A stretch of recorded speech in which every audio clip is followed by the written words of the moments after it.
Alright guys, what's going on? Welcome in. In this one, I really wanted to pose the question, do you think that the Jets should double down on offensive line in the upcoming NFL draft? As we all know, we have 4 picks in the top 40, 2 top 10 picks. It's absolutely crazy to think about the amount of draft ammunition that Joe Douglas and this Jets franchise has right now. You know, going into the offseason, this is a team with a lot of holes, and one of the biggest vacancies on this team is offensive line. I mean, we take a look at the units production from last year.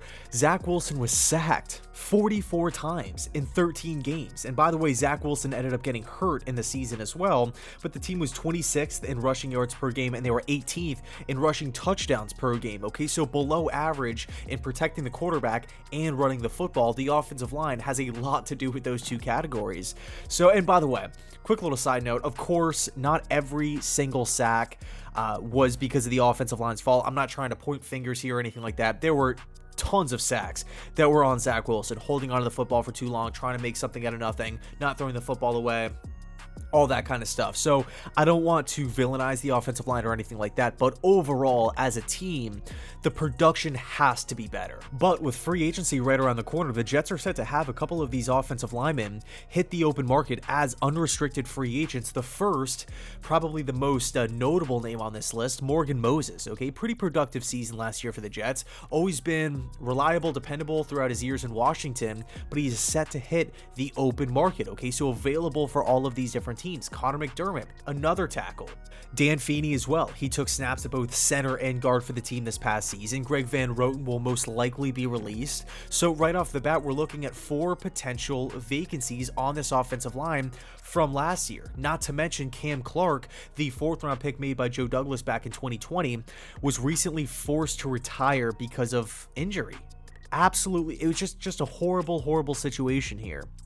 Then you factor in Makai Benton's future, and that just seems uncertain as of right now with the injuries, right? The concussion, the plantar fasciitis, missing the entire season with a lower body injury that he sustained in that week 1 matchup against Carolina. It seemed like he was on pace to come back middle of the year, like it was only going to be like at most like a 8 to 10 week absence, but he missed the entire season.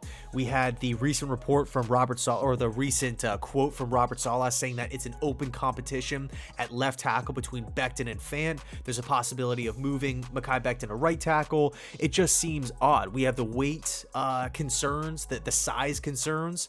The whole Makai Benton situation is up in the air. It is. I feel like nothing is guaranteed at this point.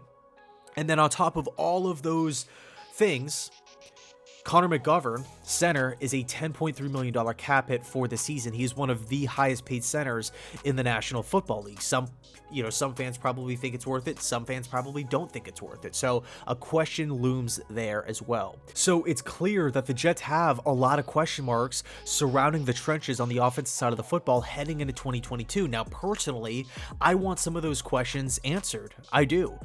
Zach Wilson's development is absolutely crucial for the direction of the franchise. He is going into year 2. This is an offense that wants to build through the running game. They want to be able to establish the run on a week-to-week basis. How could we do that if we have numerous question marks on the offensive line? So it's something that this team has got to figure out.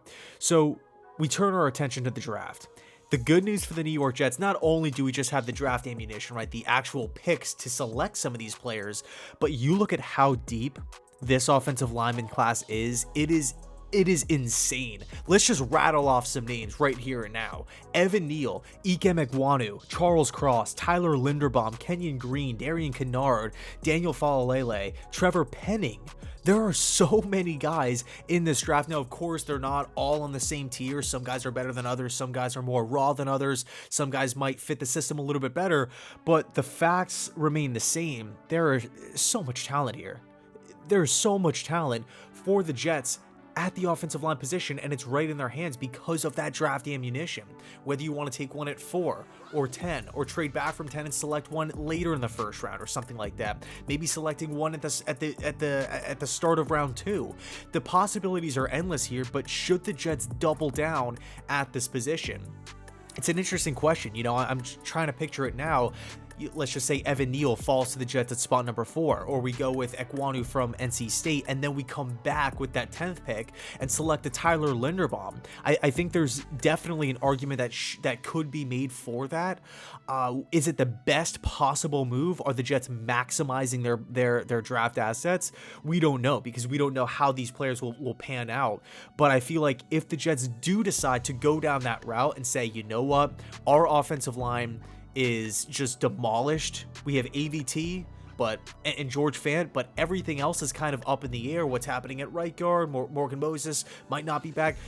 A lot of question marks. If Joe Douglas and the Jets organization decide to go back-to-back offensive linemen here, I think it would be well thought out. I would trust Joe Douglas and this Jets team in that decision, because I don't see Douglas, I don't see this team passing on so much talent. Kyle Hamilton, Garrett Wilson, Stingley, Gardner, Devin Lloyd, passing on all of these different guys to select back-to-back offensive linemen if they didn't truly believe that that was the best move for the franchise. And to throw into the mix as well, if we decide to do this, let's just say whatever, Evan Neal at 4, Tyler Linderbaum at 10, or whatever the case may be, we go back-to-back offensive linemen in the first round without having to give away one of our second round picks. It now opens the door for anything. And in rounds 2, 3, and 4, we could go wide receiver, tight end, safety, corner, whatever we want to do, because we already took care of offensive line twice in the first round. And I think that's a luxury in and of itself. And by the way, there's not this underlying pressure as the Jets are entering, say, round 3, round 4 of, hey, we didn't address offensive line earlier. Now we're going to have to reach on a guy. Now we're going to have to hope that this guy develops at a quicker pace to turn into a starter this season. We might have to play early. None of that. So it's an interesting question. It's an interesting scenario to kind of think about, but this is my take. At the end of the day, if the Jets are walking away from day 1 of the NFL draft with 2 offensive linemen, I would trust the process. I would trust that this Jets front office made the best decision for themselves, or what they believed was the best decision for the franchise moving forward. Anyway, thanks so much for watching. I appreciate it. Let me know your thoughts down below in the comment section. Do you think this is absolutely ludicrous? Do you think there are bigger needs on the team? Do you think there are just better players on the board? Would you much rather go with a Garrett Wilson from Ohio State, a Gardner from Cincinnati, a Lloyd from Utah, whatever the case may be? Can't wait to check out the thoughts. And as always, thanks so much for watching, and go Jets.